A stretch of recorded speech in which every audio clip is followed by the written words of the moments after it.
Oke, kelompok 2? Hadir semua Ibu. Oke, kelompok 3? Hadir semua Ibu. Oke, alhamdulillah, terima kasih Bu ucapkan untuk anak-anak Ibu yang hadir hari ini. Sebelum kita lanjut, kita mau menyanyikan lagu wajib nasional dulu untuk meningkatkan jiwa nasionalisme, rasa nasionalisme atau cinta tanah air. Semuanya berdiri, kemudian dirjennya maju ke depan, Nak.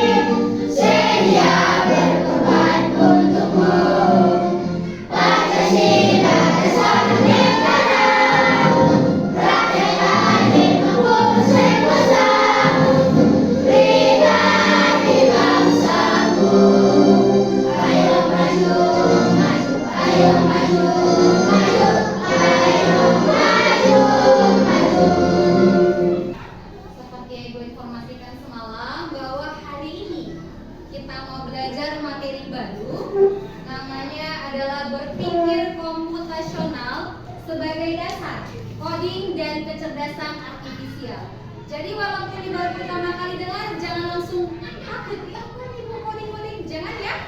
Bisa hari ini harus senang belajarnya. Gimana perasaannya hari ini, Nak? Oke, senang semua kan? Ada yang sedih nggak? Tampilkan video, coba disimak dulu ya.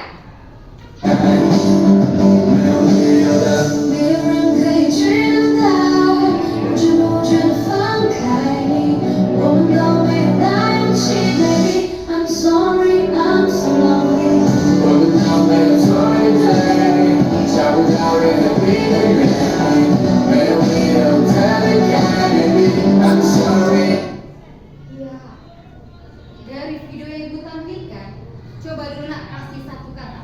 Ya, kelompok 1, gimana menurut videonya? Keren. Ya, kelompok 2? Mantap Ibu.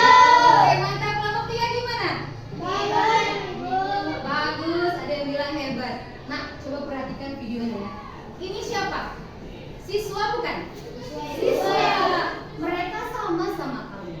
Bedanya apa? Bedanya apa coba? Mereka ada pegang buku tulis nggak? Nggak ada lagi. Ada pegang buku paket nggak? Nggak ada lagi. Apa mereka pegang? Iya, ada yang komputer, ada yang gadget, ya. Semua perangkat yang bisa mendukung mereka belajar. Nah, inilah Nak, salah satu manfaat adanya kelas. Kamu mau nggak seperti mereka? Atau kamu mau nggak kalau guru nyuruh, ayo catat, panjang-panjang dicatat, capek nggak Nak? Capek kan? Gini enak nggak? Enak Ibu. Tadi ini gambar yang ini, itu apa coba yang dia tekan? Boneka. Iya, piano. Nah, nggak perlu lagi pakai alat, ya. Bisa langsung aplikasi. Ibu kasih materi. Hari ini kita belajar kamu pencet, keluar nggak suaranya? Keluar. Kayak mana suara asli? Kayak gitulah suara yang kalau kamu pencet. Hebat enggak? Ini namanya Nak kecanggihan artifisial. Ya, kecanggihan artifisial. Kamu mau nggak Nak nanti kayak mereka?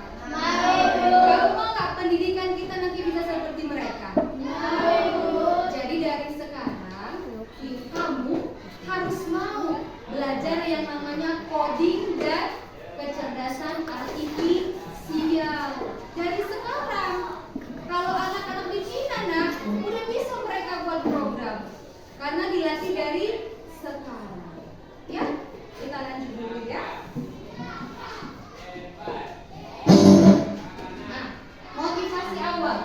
Dunia terus berubah dan teknologi adalah mesin perubahannya. Betul tidak? Betul. Semua arti Nak teknologi. Siapa yang tidak mau beradaptasi? Beradaptasi namanya menyesuaikan diri.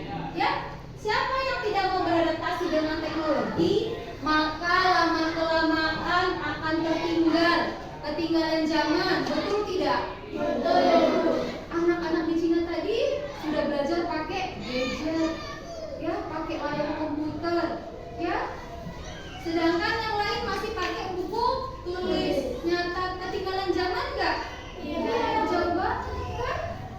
Untuk itu, ayo bersiap belajar teknologi mulai hari ini. Siap? Siap, Bu. Oke, lanjut dulu ya, Nak. Ibu mau kasih ice briefing nih. Ya, di layar ada beberapa gambar. Jadi ini karena kita 3 kelompok, Ibu mau bagi-bagi gambar sesuai kelompoknya. Ya, kelompok 1 boleh gambar pertama, kelompok 2 gambar kedua, kelompok 3 gambar ketiga. Kelompok 1 dulu. Jadi kelompok lain udah boleh berpikir. Tadi bertanya ya. Nanti Ibu tanya ya.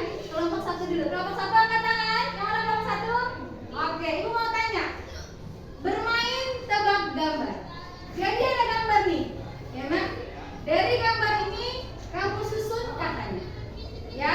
Kelompok 1, kira-kira gambar pertama gambar apa? Udang. Iya, ini udah. Terus? Bus. Yang ini? Re. Kalau dibaca jadi? Udang berbus. Iya, kasih tepuk tangan dulu untuk kelompok 1. Ya. Kelompok 2. Jin. Ini? Belajar. Baca. Ini apa? Drum. Jin belajar. Iya. Apa naskah lagi, Nak? Rajin belajar. Kami tepuk tangan dulu untuk kelompok 3. Nah, ya, nampak nggak gambarnya, Nak? Nampak. Ini gambar apa? Tulang. Ini orang. Tapi, Nak, tulangnya dicoret, ganti huruf P. Kalau tulang, T-nya diganti huruf P jadi pulang. Ini apa? Iya, kasih tepuk tangan. Hebat-hebat semua, berarti udah fokus ya. Bisa fokus nggak belajar hari ini, Nak? Bisa, Ibu. Mantap, lanjut lagi, perhatikan ke depan. Jika kalian sadar, permainan tadi melatih kita untuk hanya fokus pada clue. Apa sih clue, Nak?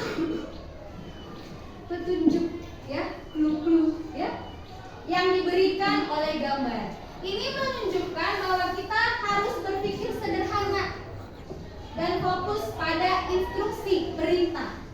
Inilah yang akan kita pelajari hari ini. Salah satunya nanti ada materi abstraksi namanya. Ya, apa itu, Ibu? Fokus pada hal penting saja.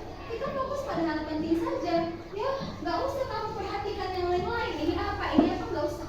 Fokus pada hal penting saja. Itu salah satu elemen coding. Lengkapnya kita bahas satu-satu ya, Nak. Nah, kalian pernah bermain block base di handphone nggak? Pernah, Ibu. Atau main menyusun puzzle secara online di HP? Pernah? Pernah, Ibu. Ini, Ibu rasa semua sudah pernah main ya. Ini namanya aplikasi block base. Yang ini permainan puzzle. Tapi ini mainnya secara online. Bisa dari handphone atau laptop, alat teknologi lainnya. Nah, kalau kalian tahu, yang bikin permainan ini itu anak-anak coding. Ya, anak-anak apa, Ibu? Anak-anak coding yang bisa mengerti bahasa pemrograman.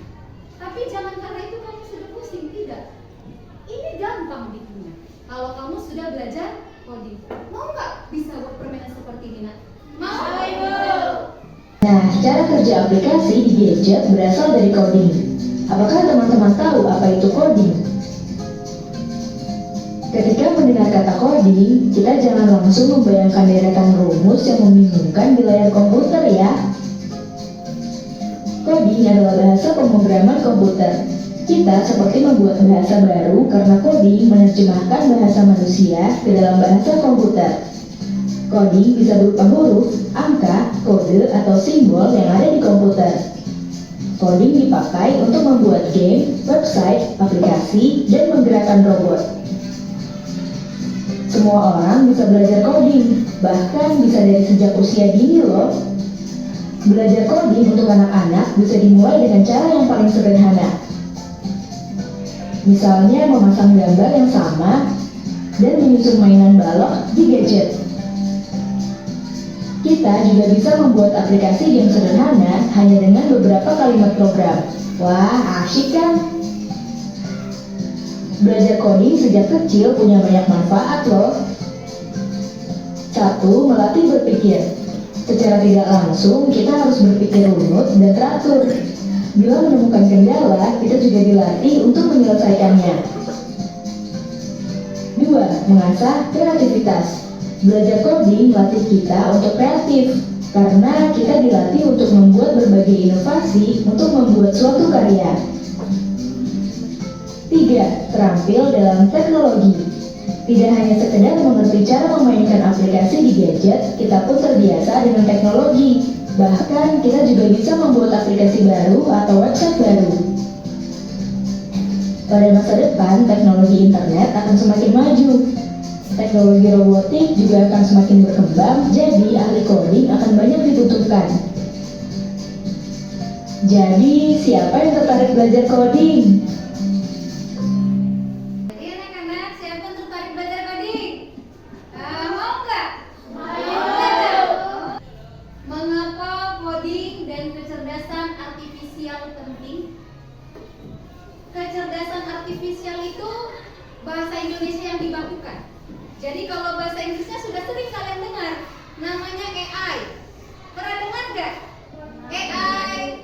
Kalau yang punya handphone kalian buka WhatsApp, di situ ada namanya Meta AI, ya kan? Di WhatsApp kalian itu bisa kalian tanya di AI ini, mau apapun pertanyaannya bakal dia kasih jawaban sama kayak Google. Betul tidak? Betul. AI itu kepanjangannya Artificial Intelligence. Bahasa Inggrisnya. Ya, kalau dibakukan di bahasa Indonesia namanya kecerdasan artifisial. Coding dan KI ini dianggap penting karena merupakan upaya mengakselerasi penguasaan kompetensi abad ke-21 bagi peserta didik. Akselerasi itu mempercepat namanya, nah, biar kamu bisa menyesuaikan diri seperti yang bilang tadi dengan kondisi zaman yang sekarang. Makin paham ya? Coding adalah cara manusia berkomunikasi dengan komputer. Cara kita nih berkomunikasi sama komputer, kayak pemrograman tadi, kan? Nanti kita kasih instruksi perintah-perintah agar dia melakukan sesuatu. Sedangkan kecerdasan artifisial itu adalah teknologinya yang memungkinkan mesin melakukan tugas-tugas yang biasanya memerlukan kemampuan manusia. Kalau biasanya di Indonesia yang nyapu itu siapa? Manusia. Mungkin kalau di rumah yang nyapu siapa? Tahu. Tapi kalau di luar negeri yang nyapu siapa? Robot. Tinggal pencet aja jalan robotnya nyapu ngepel. Itu merupakan kehebatan dari coding ini. Ya. Kita lanjut lagi. Nah, Ibu sampaikan dulu tujuan pembelajaran hari ini ya, Nak. Sama seperti kamu kalau misalnya disuruh mama ke warung. Kamu disuruh orang tua ke warung biasanya ada tujuannya enggak? Ada. Ngapain? Beli beras mungkin, beli gula. Kalau ke sekolah kamu punya tujuan enggak? Ngapain? Belajar. Sama juga kayak hari ini, Nak. Kita belajar coding ada tujuannya. Apa Ibu? Tujuan pembelajarannya peserta didik mampu memahami konsep dasar, masih konsep dasar, nah, dan menerapkan berpikir komputasional dalam menyelesaikan masalah sehari-hari. Berpikir komputasional, nama komputasional. Kata-katanya mirip nggak sama komputer? Mirip, kan? Komputasional adalah kemampuan menyelesaikan masalah secara logis. Logis itu masuk akal ya, Nak? Logis dan sistematis, ada urutannya. Seperti cara komputer bekerja, ya, untuk bekerja, tetapi biasanya dilakukan oleh manusia. Jadi, Nak, kegiatan yang biasa dilakukan manusia bisa dikerjakan oleh komputer. Berpikir komputasional adalah keterampilan problem solving. Problem solving itu namanya menyelesaikan masalah yang berjenjang melalui pemodelan dari stimulasi untuk menghasilkan solusi yang efektif, efisien, dan optimal. Jadi nah, prinsip berpikir komputasional ini, cara berpikir seperti komputer itu ada 4. Apa yang pertama? Nampak nggak ke belakang? Nampak? Namanya dekomposisi. Apa namanya? Dekomposisi. Bahasanya diterjemahkan menjadi memecah masalah. Ya, dekomposisi itu kemampuan memecah masalah. Di sini dekomposisi itu memecah masalah kompleks. Kompleks kan rumit, banyak, ya, menjadi bagian yang lebih kecil. Contohnya merencanakan pesta ulang tahun. Kalau kita lihat itu suatu acara yang besar enggak? Misalnya kamu mau membuat acara ulang tahun, banyak nggak yang kamu persiapkan? Banyak. Apa aja nak? Kue ulang tahun, apa lagi? Balonnya, apa lagi? Hiasan dindingnya, dekor. Tamu undangan kan? Beberapa orang yang kamu undang. Apa lagi nak? Makanan. Masa nggak dikasih makan tamu undangannya? Jadi banyak yang mau kamu selesaikan. Tapi dengan konsep, ya, dengan konsep dekomposisi, kita pecah masalahnya menjadi masalah-masalah kecil biar lebih gampang mengerjakannya. Ya, misal dekomposisi, mau masak nasi goreng, ya, pecah dulu masalahnya. Apa aja yang kita butuhkan? Yang pertama, nasi. Siapkan, ya, nasi. Apa lagi nak? Cabai, bumbunya, apa lagi? Kecap dan sebagainya, bawang, ya, bumbunya termasuk bumbu ya. Nah, kemudian yang kedua ada namanya pengenalan pola. Di pengenalan pola itu kita mengidentifikasi kesamaan, kita cari kemiripannya, ya. Kemudian kita cari solusi yang dapat kita terapkan kembali. Misal ya, Ibu kasih dulu kamu contoh pengenalan pola gimana? Coba kita berhitung 1 sampai ujung. Kalau nanti Ibu bilang angka genap, nah kalau angka genap nanti bilang dor. Kalau angka ganjil sebutkan angkanya. Itu namanya pengenalan pola. Jadi kita yang ketiga ada namanya abstraksi, menyederhanakan hal yang rumit, hal yang kompleks. Jadi di abstraksi ini nah, kita cari poin-poin penting. Kayak tebak kuis tadi kan, fokus pada clue-nya aja, petunjuk, nggak usah. Yang terakhir aja berpikir algoritmik. Di algoritmik ini nanti disusun, ya nak, disusun kita buat urutan langkah. Biar makin paham, kita next ke contoh soal. Nah, nampak mana? Contoh dalam kehidupan sehari berpikir komputasional ini penting. Yang pertama, bisa memecahkan masalah. Yang kedua, membuat keputusan. Yang ketiga, berpikir kreatif. Ya, yang keempat, efisiensi waktu, lebih hemat waktu. Yang kelima, adaptasi teknologi, menyesuaikan diri dengan teknologi. Nah, di berpikir komputasional itu nah, cara berpikir komputer ada namanya konsep IPO. Apa namanya? IPO. IPO itu kepanjangan dari input, proses, output. Input itu masukan, proses itu prosesnya, output itu hasil atau keluaran. Ya, misalnya kegiatan membuat jus. Pernah bikin jus? Pernah. Jus buah dapat dijelaskan dengan konsep IPO, dengan konsep komputer. Ya, berpikir komputasional. Manakah contoh IPO yang paling tepat untuk kegiatan ini? Yang A, inputnya jus buah segar. Prosesnya memotong buah. Outputnya mencampur bahan. Masuk akal enggak? Enggak. Ya. Yang B, inputnya memotong buah. Kamu mau buat jus nih. Kira-kira apa yang kamu masukkan? Itu namanya input. Masukkan. Apa yang kamu masukkan, nak? Buah yang sudah dipotong. Prosesnya apa? Mencampur bahan. Lagi apa cek blendernya? Tercampur nggak semua buahnya? Tercampur. Ada buah, ada gulanya kalau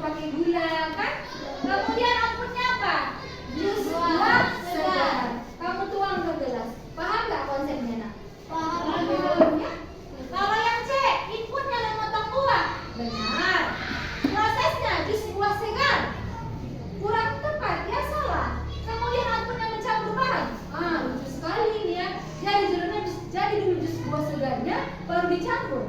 Nggak masuk akal, kan? Yang nomor 2. Oke, kita ice breaking dulu ya. Coba berdiri semua biar makin relax, belajarnya jangan tegang ya, Nak.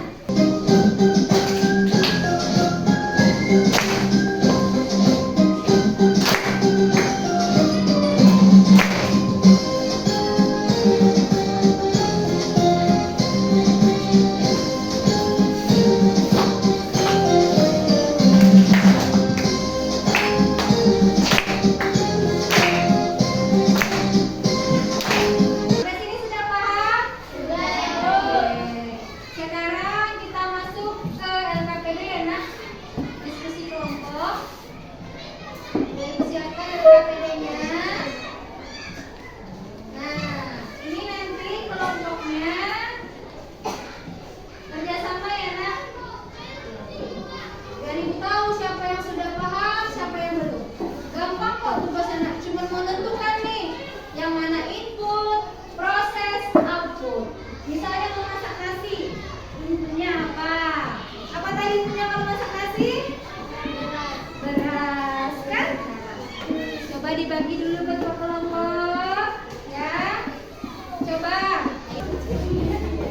Gimana, udah siap diskusinya, Nak?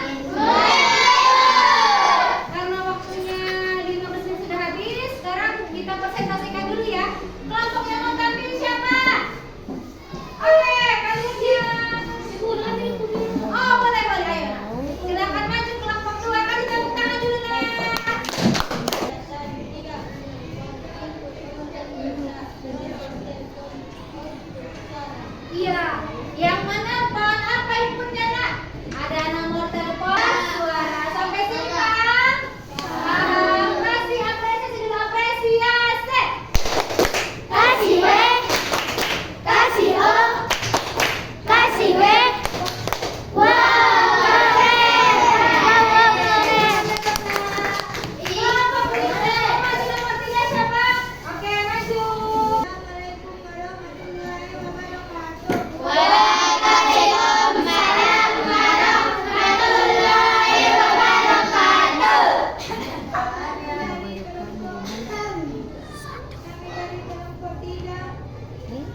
Kasih tepuk